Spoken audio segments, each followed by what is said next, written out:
Are negative Google reviews hurting your business? Don't let unfair feedback cost you customers. At Webamax, we specialize in removing false, misleading, and damaging reviews so your online reputation stays strong. Our expert team works quickly and legally to clean up your digital presence, helping you rebuild trust. Visit us on the web at www.gowebamax.com. That's GOWEBIMAX.com, or text us for a free quote at 856-840-8343. Don't let bad reviews define you. Get immediate help from Webamax.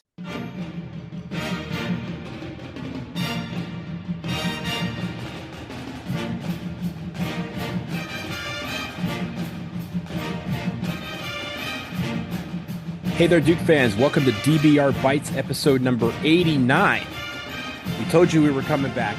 We were back just a few hours after we recorded our last episode, our recap episode of the game against Syracuse. We are here to preview the Clemson game that is on Saturday night, a big, big game for the Blue Devils. I am Donald Wine. I am your host for this episode. Programming note, in the meantime, between the time that Jason and I recorded the last episode, I was traded to the Brotherhood podcast for a new set of earbuds and a podcast mic to be named later. Thankfully, they decided to buy me out for a follow on Blue Sky to be named later. I have re-signed with the show. So, Jason, it's like I never left. What a timely joke with so many guys moving around in the NBA. Should we do that now? We were going to do it later. Should we do it now? I don't know. No, we'll save it for the end. We'll save Okay. Let's get to the meat of what we're here for, and that's the Clemson Tigers. I like to joke off the top, and it's good to. We'll definitely talk about all the volatile trade deadline for the NBA after the break. But first, again, we are going to Littlejohn Coliseum on Saturday. That game at 6:30 p.m. on the East Coast. It is on ESPN. It is their biggest game of the day if you think about what they put at that 6:30 slot on Saturday evenings. And the Clemson Tigers are no joke. 18-5, 10-2 in the ACC. They're tied for second right now. They are 30th in KenPom, 33 in the net. And Jason, let me quickly go over some of the teams that they've beaten. And they've beaten quite a few teams in the top 100 in KenPom. San Francisco, Penn State. I think their biggest win was against Kentucky, that upset in the ACC SEC Challenge. Reminder, there's two teams that won ACC games. They are both be playing in Littlejohn on Saturday night. Clemson, that upset of Kentucky was the major upset of the season. One of them of the season. Wake Forest, they've beaten Wake Forest, Stanford, FSU, Georgia Tech, and Pitt. Their losses, again, not a lot. I mean, these teams are pretty good. Boise State, Memphis, South Carolina, Louisville, but they just lost to Georgia Tech in 3 overtimes at home on Tuesday night. That they were right, I think, a 6-game win streak until that game. And Jason, I know you watched most of that game, but as you go into the offensive defense, I'm sure you'll talk about what you saw from that game and how Georgia Tech, who again it's kind of been volatile, was able to come back, force 3 overtimes, and then eventually walk out of there with the win. Yeah, and I'll tell you the thing about Clemson is they've been, for the most part, winning games pretty easily lately. You mentioned they lost the game at Louisville. Nothing wrong with that. Mm-hmm. They went to overtime with Pittsburgh at Pittsburgh. Nothing wrong with that also. And then they had that wild 3 overtime loss to Georgia Tech. Other than those games, their other 9 ACC games, they've won by double digits. Now, they're not putting, 20, 25, 30-point beatdowns on teams the way Duke has been. But it's not that far from that. I mean, they're pretty routinely beating other teams in the ACC by 12, 14, 16, 18 points. And that's pretty impressive. Their games are not, I mean, if you think about our games, right? Like, it feels like, and we hope this continues, that, it seems like the second TV time out of the game, we're already writing the other team's obituary. That hasn't been the case for Clemson. They've kind of pulled away in the second half, but they've been solid throughout every game that they play. Again, save for the exceptions you mentioned. And I got a quick question I want to ask you before we dive into Clemson. This connects to Duke.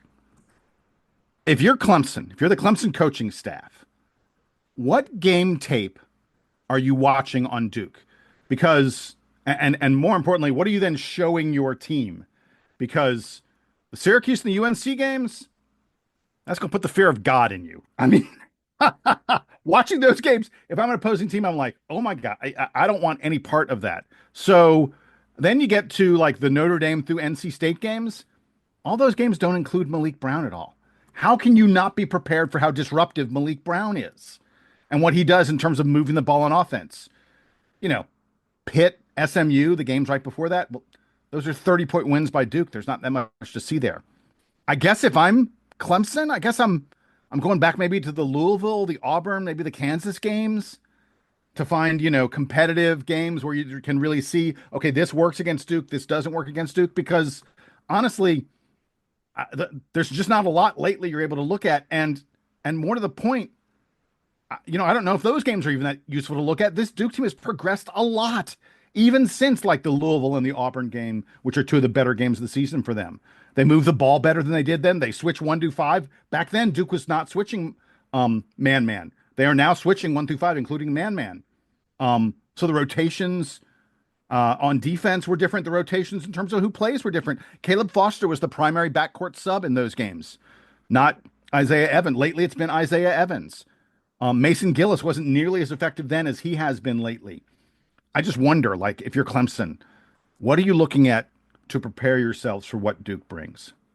There is a very easy answer, Jason. This will be an Instagram reel of a smorgasbord of different parts of different games because you have to, right? Like, you take the UNC 10-minute, or 5-minute run where they went on an 18-2 run. You take that. You take the, Well, hang on. I mean, that, but if you look at that, you're looking at... Hear me out. Go ahead. Yeah. You take that. You take that game. You take the NC State and Wake games where we kind of struggled at the beginning. You take part of that Kansas game where they started out up 12 in the first 4 minutes of the game. Yeah.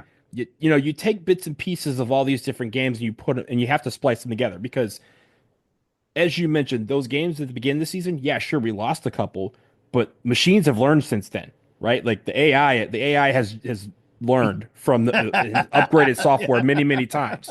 So you have to take that into account. You mentioned the games, basically the time when Malik Brown was out, where we did struggle on defense. We struggled to get into passing lanes and things like that.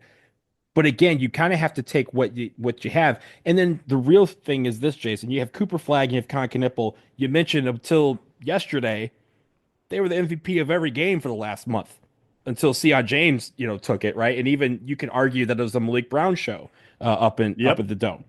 And so Tyrese Proctor was the leading. Tyrese Proctor was the leading scorer. Leading scorer. We barely mentioned him on the show, right? Because there was so much to talk about. And I think that's the idea here: is Clemson can't just rely on one game, one bit of moments to figure out how to beat this team. They got to take. You almost have to break down individually. Like, how do you defeat this guy? How do you stop this guy? Of course, it starts with Cooper Flagg, but you have to go all the way down to how do you make the bench ineffective? Because we've had games where they've been ineffective. We still won those games. Yeah. So there's a lot to do here. And really it's just about, you have to kind of look at not just what Duke does, but where our opponents have been doing, because we have been able to take teams out of games, and Clemson's job is to try and remain in this game, because the longer they remain in this game, the more they have a chance to pick us off and have an upset. So they have to figure out what did they do wrong to kind of shoot themselves out of it, or to get taken out of those games so quickly, and figure out how to, kind of piece together, again, string every 4 minutes, every TV timeout that you're trying to make a gain on them or something like that. So it's what they always do, right? It's what every good team does, is they try to figure out whatever that motivation is. And it's not just from one game. It could be literally one moment from several different games. All right. So let's get to what we're really here for, which is to talk about the Clemson Tigers. And Ken Pomeroy says that Duke has a 73% chance of winning this game at Clemson. That makes it the toughest game left on our schedule, until we get to the NCAA tournament. And his computer projects that Duke wins this game by 6 points, 70-64. Now, you may look at 70-64 and go, that's kind of a low-scoring game. That is because the first thing we're going to talk about here when we talk about Clemson is the pace of the game. And I'm telling you right now, we talked about that Syracuse game, Donald, where there were only 60 possessions. There may not even be 60 possessions in this game. This is going to be super slow. And the reason it's going to be super slow is because both these teams slow you down on defense. We've talked all year about the fact that Duke is so tough to get a good shot against. that teams take forever to get off a shot, or sometimes not even get off a shot. As a result, Duke plays the third slowest pace of play of anyone in the land on defense. There are only two teams slower than Duke on defense. There's South Alabama, and then the team that is the slowest in the land on defense, and that is the Clemson Tigers. Clemson is 364th at defensive pace of play. It takes forever to find a shot worth taking against them, and it is really difficult to get out on the break and run on them and get a good, quick, easy open look. Clemson makes it hard for you. They are currently ranked 30th in KenPom. They're number 29 on offense, number 41 on defense. Let's start with the offense. And the first thing that jumps off the page at you is that this Clemson team is a good shooting team. They hit better than 38%, almost 38.5% of their three-point field goals. That's the 15th best in the country. Now, I guess a little bit surprisingly, they don't take a ton of threes. They're just right around the national average in terms of three-point field goal rate, taking about 40% of their shots from deep, sorry. And it's worth noting that Duke, by comparison, takes about 47% of our shots from three-point range. Clemson eases off that a little bit, but by easing off a bit, they hit a huge, huge percentage of their threes. It will not be at all surprising, Donald, if Clemson hits 40% from three against Duke in this game. And if you think about it, right, like those numbers don't make sense to the average person, right? But when you think about it like this, you mentioned a game that has 60 possessions. If you have a 60 possession ball game, you take for example, if they take 60 shots, which is what Syracuse took the other night, they take 60 shots, 24 of them are threes. So it's still a lot of threes, but it's not, like you said, it's just right around what most people are shooting normally. But of course, they're making it at a better clip than most of the nation. Exactly. And by the way, evidence of the fact that they are a good outside shooting team is that they hit their free throws. This is a kind of a crazy number, 78% of their free throws, which is really, really good. They don't draw a lot of fouls. They don't get to the free throw line a ton, but when they get there, they knock them down. They're 313th in free throw rate. So this is not a team that picks up a lot of fouls. They're pretty good about not turning the ball over, and they don't get their shots blocked a lot.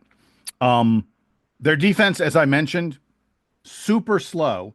They definitely slow you down, but nothing else really jumps off the page. They're okay. They're good, but not great at forcing turnovers. They don't foul a lot and send teams to the free throw line, which is a good defensive thing to do. They're top 50 in the country at not sending teams to the free throw line. They're good at defending the three-point line. Not great, but they're pretty good at it. They only allow teams to hit a little less than 33% from deep. The one thing that really pops is their defensive assist rate. They only allow assists on 42% of baskets. That's top 15 in the country at defensive assist rate. And we know that this is a Duke team that we get assists on better than 60% of our field goals. We're top 25 in the country at offensive assist rate. They are top 15 in the country at defensive assist rate. The battle to see whether Duke will get good shots and from assists versus Clemson trying to force us to go one-on-one and take more difficult shots is a huge, huge aspect of this game. If Duke is getting assists and getting better looks as a result of it, Clemson's in real trouble in this contest. I'll tell you that right away. Let's get to their rebounding really quick. Despite having a guy that everyone says is an elite rebounder in Ian Shefflin, they're not a great rebounding team overall, especially on the defensive end. 220th in defensive rebounding. And if you watch that Georgia Tech game in overtime, now part of it was everybody was exhausted. I mean, newsflash, you play 3 overtimes, guys are going to get tired. But Georgia Tech just killed Clemson on the offensive boards in that game again and again. And that could be a real key for Duke because this Duke team is a good offensive rebounding team. Last thing I wanted to mention about Clemson before I get to the players. This is the 9th oldest team in the country. They are super experienced. Almost everybody they roll out there with is going to be a junior, a senior, a super senior, something like that. It is worth noting, though, even though they're super experienced and these are guys who should know how to play basketball, Brad Brownell does not trust them if they get 2 fouls. I was gonna mention that, yeah. Yeah. If a dude picks up 2 fouls, Brad sits his butt on the bench for the rest of the half. That's just of the first half, I should say. That is just one. They have one of the 4 lowest 2 foul participation rates in all of college basketball. So if you're able to get a guy in a little tiny bit of foul trouble, Brad Brownell says, there's a seat over here, buddy, and they'll go to their bench. They don't use their bench a ton. This is not a team that relies a lot on the bench. They've got plenty of guys. Like the guys they use, they've got like 4 or 5 guys who frequently come in, but they're all either coming in for, 3, 4, 5 minutes. Not a lot of playing time for most of their bench guys, except if someone gets in foul trouble, and then Brad Brownell's like, "Yep, let's get someone else in there." Yeah, I that stands out to me. And I know when you talk about the players, we'll pause in a minute, but like I think when you look at Clemson, that is a huge key, and I'll talk about it a little bit later. But the fact that if you get a couple guys in foul trouble, like Brownell is struggling to figure out who he wants in there, and like you said, it's going to be like a rotation of guys where you kind of go, there's, as you can see, there's a few guys that get 10 minutes per game, but there's like 5 or 6 that get like 6 minutes, 5 minutes here, 2 minutes there. So it's kind of like, the 9th, 10th guy on our bench coming in a couple minutes and they're coming back out, but he'll cycle a lot of those guys in real quick. But let's take a quick break. On the other side, we'll talk about the players. We'll talk about the things to watch for. And as Jason mentioned at the top, there's NBA talk. We're going to talk about all the trade deadline volatileness and where all the Duke players are going. So stick around. All right, guys, it's football time, and this ain't the little itty bitty teeny tiny bowl. This is Super Bowl 59. Get in on the action at DraftKings Sportsbook, an official sports betting partner of Super Bowl 59. Jason, the key to winning Vince Lombardi Trophy? Scoring touchdowns. And you have a shot to score big by picking who you think will score a touchdown in the big game at DraftKings Sportsbook, the #1 place to bet touchdowns. Yeah, just download the DraftKings Sportsbook app and use this code DUKEBB. That is code DUKEBB for new customers to get a $200 in bonus bets instantly when you bet just $5 only on DraftKings Sportsbook. The crown is yours. Gambling problem? Call 1-800-GAMBLER. In New York, call 877-8-HOPE-NY or text HOPE-NY 467-369. In Connecticut, help is available for problem gambling. Call 888-789-7777 or visit ccpg.org. Please play responsibly. On behalf of Boot Hill Casino and Resort in Kansas, 21 and over, age and eligibility varies by jurisdiction. Void in Ontario. Bonus bets expire 168 hours after issuance. For additional terms and responsible gaming resources, see dkng.co/audio. Hey guys, want better performance? And when I say performance, I'm talking about all areas of your life. If the answer to the above question is yes, try Joy Mode Daily to support healthier blood flow, improved heart health, and enhance your athletic performance. Expertly formulated and backed by science, it's proven to improve performance by 50% in just 60 days. Yeah, you just simply mix a pack with water and feel the effects within 45 minutes. Take control with Joy Mode. Get a boost anytime, anywhere, and never miss a beat. Start a subscription and save up to 30%. Keep your performance at its best without any interruptions. If you're looking to take your game to the next level, visit tryjoymode.com and use code DUKEBB at checkout for 20% off single purchases and 30% off subscription orders. That's tryjoymode.com and use code DUKEBB for 20% off single purchases and 30% off subscription orders.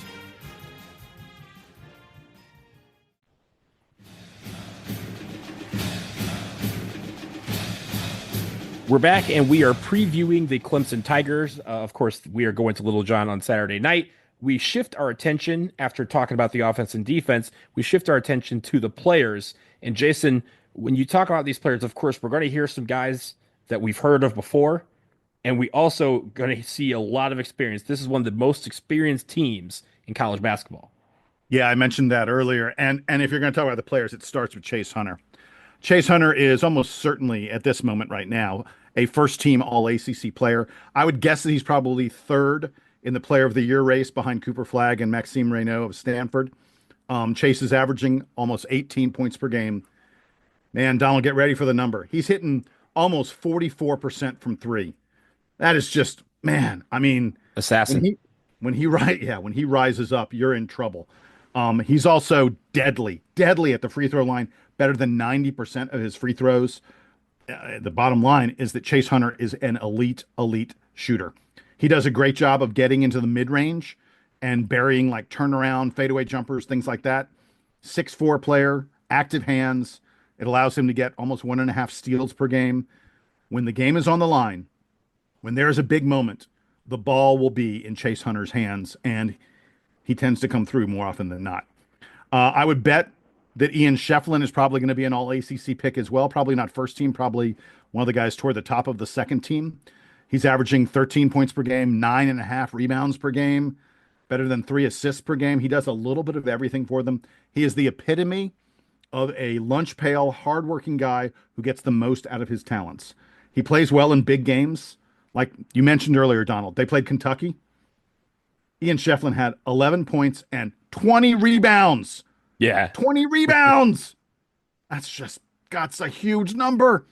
They had an OT game earlier this year against South Carolina, which was a pretty important game for them. He had 23 points and 12 rebounds in that game. He had 23 points in the loss to Georgia Tech this week. 6'8", 240. He's a guy who will just work you to death with his back to the basket. He's not afraid to go outside and shoot. Like if you leave him alone outside, like on a pick and roll where he doesn't roll, he picks and pops. He will hit some of those 3-point. Doesn't take a ton of them, but he's not. If you leave him alone, he'll take it, and he hits them. Hits about a third of them. He's actually like one of the worst 3-point shooters on their team, like everybody. But I mean, hitting a third is still pretty good from a guy like that. I guess technically, you would say that he is their small forward. I really think he plays more like a power forward because their other forward is Chauncey Wiggins. Now he's 6'10", so he's way taller than Ian Shefflin. But he plays more like a wing. He's like a stretch four kind of guy. He has shot almost as many threes as he has twos this season, hitting them at a nice like 40% clip. Not much of a rebounder is Chauncey Wiggins, even though he's 6'10", not much of a shot blocker. In fact, even though he's bigger than Ian Shefflin, like I said, he's more the wing, while Ian Shefflin is more the power forward. The other big man they have is a transfer from Cincinnati. So far, the guys we've talked about were at Clemson a year ago. Mm-hmm. They got two important newcomers, and one of them is the man in the middle, 6'11" Victor Larkin, or Locken. I guess it's Locken. There's not an R in there. It's Locken. He averages about 10 points per game, 6 rebounds per game, almost 2 blocks per game. Good shot blocker. I'd say he's one of the better pure shot blockers in the ACC. He is foul prone, is Locken. He commits 4.7 fouls per 40 minutes. And in the Georgia Tech game the other day, he fouled out after just 16 minutes of playing time. Now, he is another guy who is willing to step outside and shoot from distance. He's hitting almost 36% of his threes, and he takes almost 2 3-pointers a game. Like I said, like everybody in their starting lineup shoots with some degree of regularity from the outside and hits them. But Locken is a really interesting matchup, I think, with man-man. He'll try and, use his body, use his experience. This is a guy who's been in college basketball a long time. And I would imagine that Clemson is hoping that he doesn't get in foul trouble again because their options after him are not that great. The last starter is senior point guard transfer Jaden Zachary. Came over from BC. If you remember that name, it's not from playing Clemson. It's from playing BC. He is another one of those guys who's like a pest. He and Ian Shefflin go to the same school of getting in your shorts, getting in your business, and being a difficult guy. He's a defensive specialist. He averages almost 2 steals per game. He'll use his body to push you around, put you in places you don't want to be. He's only hitting about 33% from 3 this season, but Jaden Zachary's better than that on his career. Like he's close to 40% on his career. So he's a guy who you would expect to have some reversion to the mean, to have a couple good games shooting from 3. Let's hope it is not this game. As I mentioned earlier, Donald, they don't play their subs a lot. They play their starters a ton. The sub who plays the most is Dylan Hunter, who's Chase Hunter's younger brother. He's not nearly as talented as his older brother. That's just the bottom line. But if we're going to talk about subs, I do want to mention Christian Reeves, transferred from Duke to Clemson over the summer. Christian is playing more at Clemson than he did at Duke. There's no question about that. But it's not like he is playing big minutes for them. He generally averages around 5 minutes a game, fairly limited kind of role. I just from watching a few of their games, it seems to me like he tends to get in, when the game starts to get a little bit more out of hand. He might get a little 2 minute run in the first half, but most of his run in the second half typically is when the game has got, because I mentioned, Clemson tends to get a little bit of a lead on a lot of ACC opponents, and that's when he has gotten time. But just the other day, that game against Georgia Tech, I mentioned that Victor Locken got in a lot of foul trouble. Well, Christian Reeves ended up playing 10 minutes in that game. And when he plays, like his rebounding rate, his shot blocking rate, pretty strong. They're pretty good. I mean, we saw that at Duke. He wouldn't play that much, but when he came in the game, grabbing a lot of rebounds, blocking a lot of shots. It is worth noting, though, Christian Reeves, very turnover prone. On the season, now he hasn't played a lot, but on the season, he has 9 field goals made. He has 8 turnovers. He's almost got a 1-to-1 field goal to turnover ratio. I didn't even know that was a thing, but 1-to-1 is not a good number for a field goal to turnover ratio. Well, first of all, it'll be good to see him. Of course, we want to beat him, and he's on the other side now. But you mentioned the fact that he's not playing much this year. It's obviously the very highest of bars, right? Because last year he played none, right? In the year before, I mean, he redshirted last year, I guess, but little used at Duke, right? And we wish him well, of course, except on Saturday night. The one thing I want to go back to was Jaden Zachary, because you mentioned the fact that he is a pest, and I think you understated it a bit. I just want to let people know. Remember, as you mentioned, he came over from BC. He had games against Duke at BC where he had 5 steals. As a freshman, he had 5 steals. I think his sophomore year, he had a game where he had 3 steals. So he's the guy that's going to get into passing lanes. He's going to try and rip the ball away from you. You can't try to take him one-on-one because he'll pick your pocket.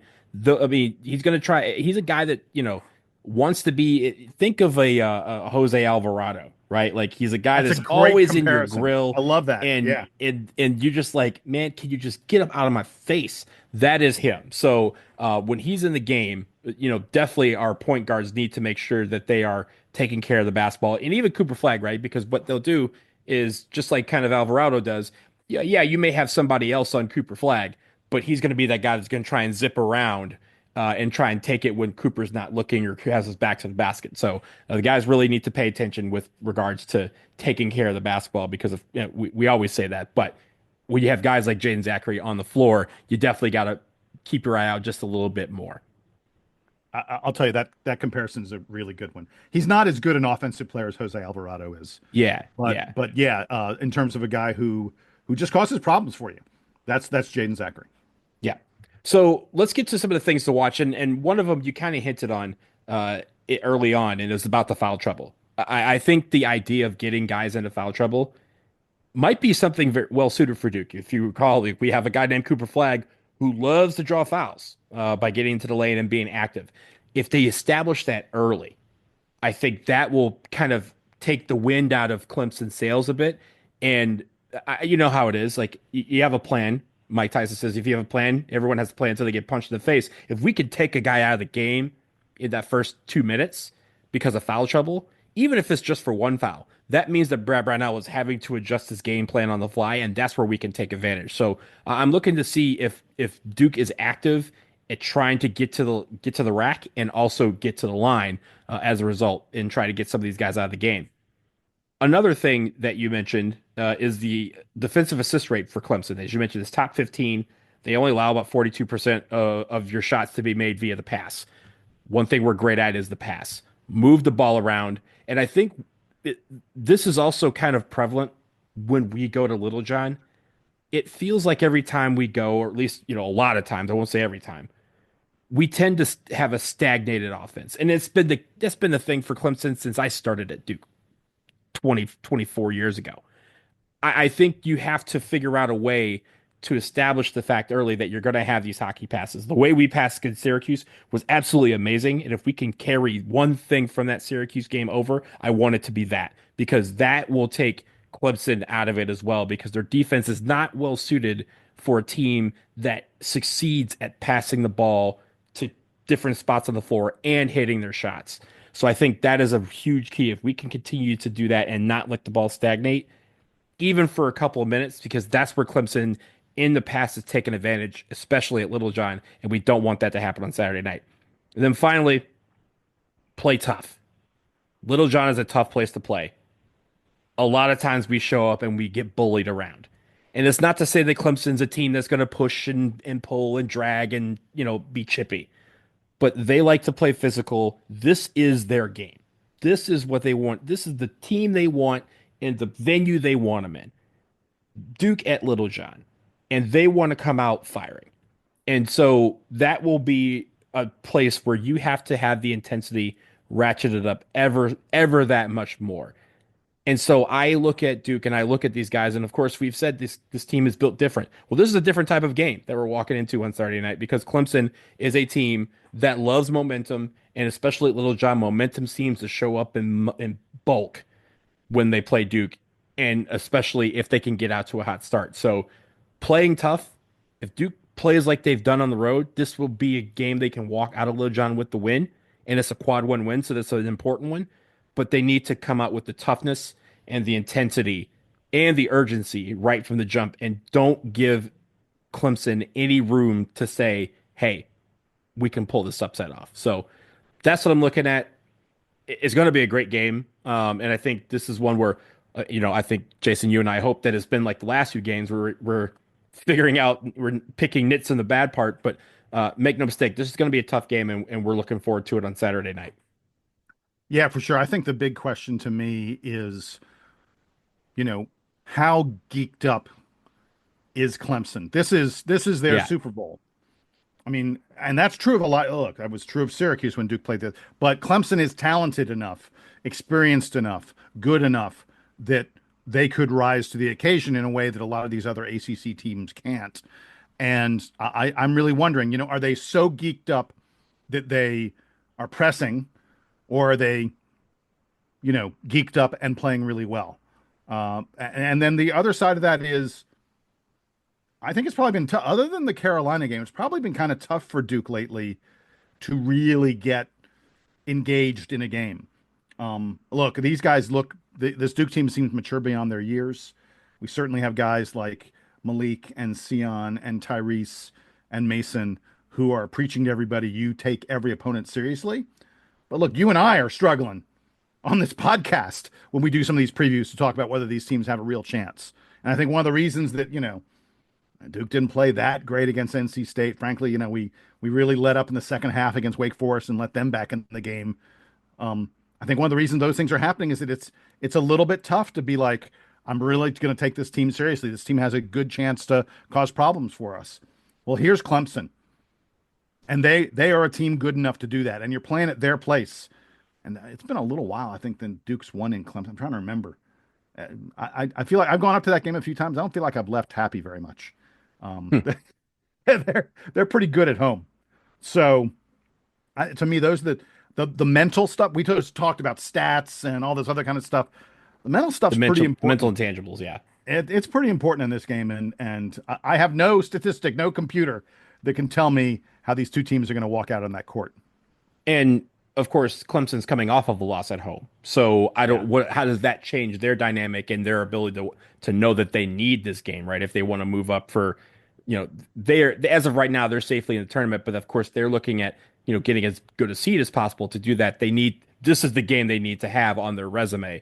And so again, does that add to the pressure? Does it add to how geeked up they are?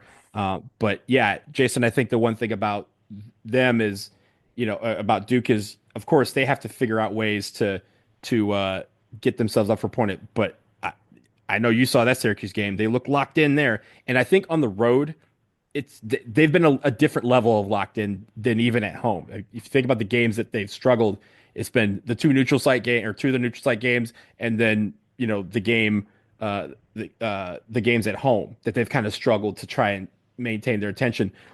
You and I, we get to do this on the road sometimes.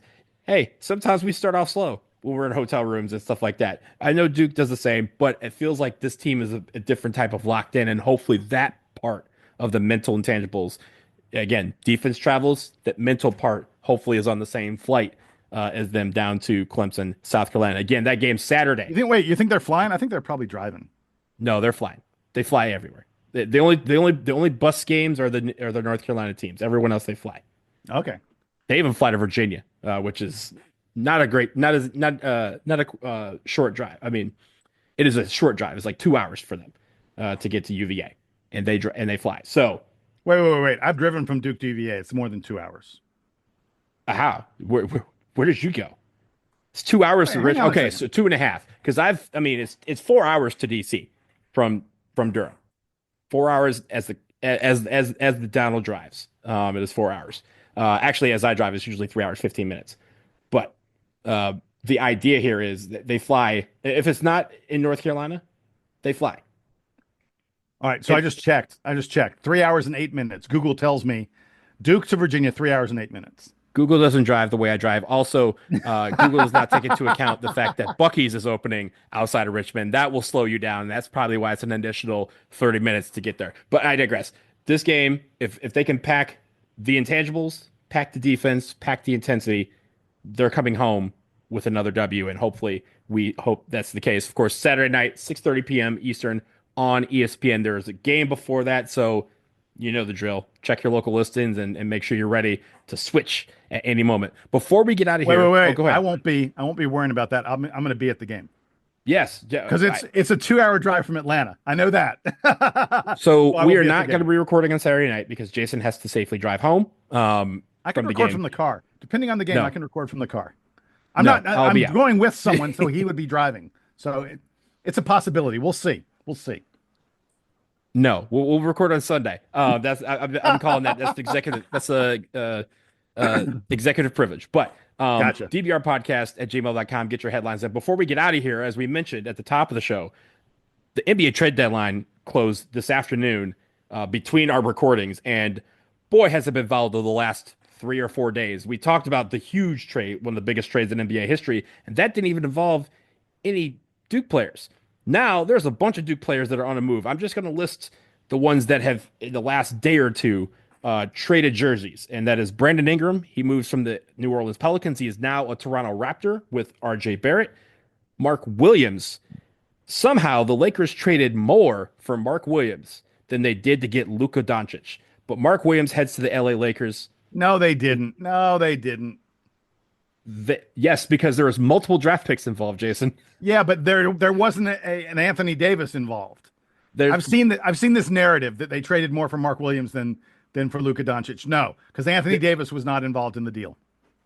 Mark Williams is averaging 16 and 10, and he's playing right now. So there's that. But also in that trade, going the other way to the Hornets is Cam Reddish. So Cam Reddish will now be a Hornet. Trey Jones, I believe that was part of the De'Aaron Fox, Zach LaVine trade. Yeah. He is heading to the Chicago Bulls, so he's leaving the Spurs for the Bulls. And then finally, just right at the end, right as the trade deadline expired, Marvin Bagley III traded from these Washington Wizards to the Memphis Grizzlies. Jason, the only thing about that is Duke DC is having a night out at the Wizards tomorrow night, where we were supposed to have Marvin Bagley III talk to us after the game. I guess that is no longer happening, but we wish Marvin and Bagley. The funny thing is last year when we did it, Marvin Bagley had just been traded to the Wizards from the Pistons. So a year later, we were lucky last year. This year, not so much. Yeah, so let me tell you a couple of things about some of these moves. First of all, I think if Mark Williams stays healthy, that's a really good situation for him in LA. Catching passes from LeBron and Luka is a good situation for a big man who gets a lot of dunks like Mark Williams does.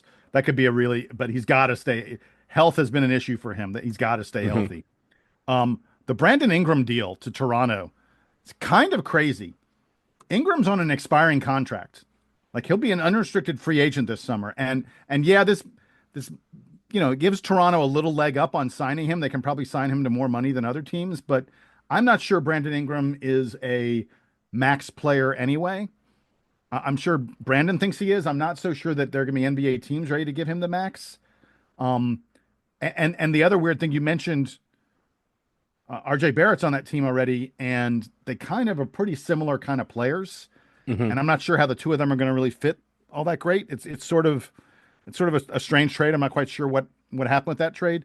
It's worth noting, by the way, that Brandon Ingram had a trade kicker in his contract, And as a result, he's going to make an extra $2 million. Not bad if you can just get $2 million for changing cities. Although I'm not sure how much $2 million matters to Brandon Ingram. He's in the last year of a deal that paid him almost 160 million. Also, those taxes, man, those Canadian taxes. I mean, you gotta do the conversion right now. Yeah. And then I wanted to mention something about Trey Jones and Marvin Bagley. I think in both cases, I love those guys. I think in both cases, they are kind of contract fill-in stuff. It's not a situation where Chicago was like, we really want Trey Jones. In fact, Chicago's loaded with point guards. I would think there was talk that Chicago was trying to turn around and move Trey Jones in the hours before the trade deadline. They never got that done. But I wouldn't be entirely shocked if they maybe decided to just buy out his contract at this point. And that'd be kind of nice for Trey. He could find a situation that works best for him. Chicago's just got a bunch of point guards ahead of him. I don't think he's going to play all that much.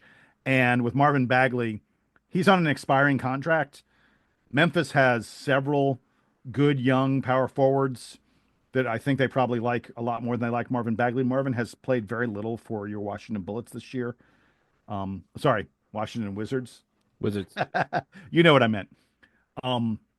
So I think that both Marvin and Trey, this is not situations where they're going to get maybe not even as much playing time as they were getting in their old locations.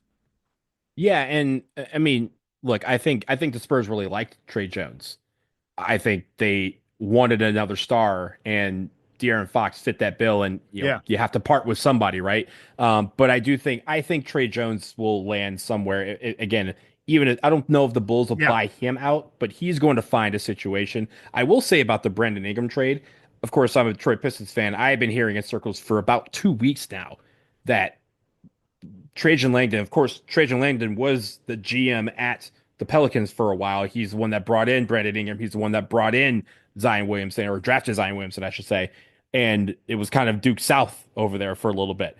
It was. He's now at the Pistons, and he was trying to get Brandon Ingram pretty bad, to the point where I think they had the word was they had a trade in place, but it was a very, it was not a good trade for the Pelicans. And so the Pelicans said, hey, if we need to, we'll do it, but we're going to try and find something better. And they found something better in the Raptors, very last minute. So we were kind of not necessarily surprised that he went to the Raptors, but for me, it was kind of like, okay, he might be on his way to Detroit if nothing materializes overnight, which, I think it was like 1 a.m.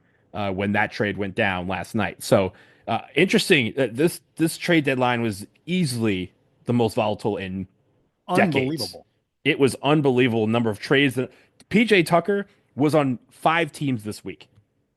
He was traded 4 times. Yeah, he was traded 4 times. Dennis Schrader ended up with the Pistons. He was traded twice. He's traded twice. So he was on 3 teams this week. I don't know what hotel rooms they're living out of this week, but their points are amazing. Their hotel points, give me some, because they got plenty of them. But again, the NBA is ruthless, man. The NBA, these guys are contracts. They're pieces of paper. It's a business. It's the business side of things.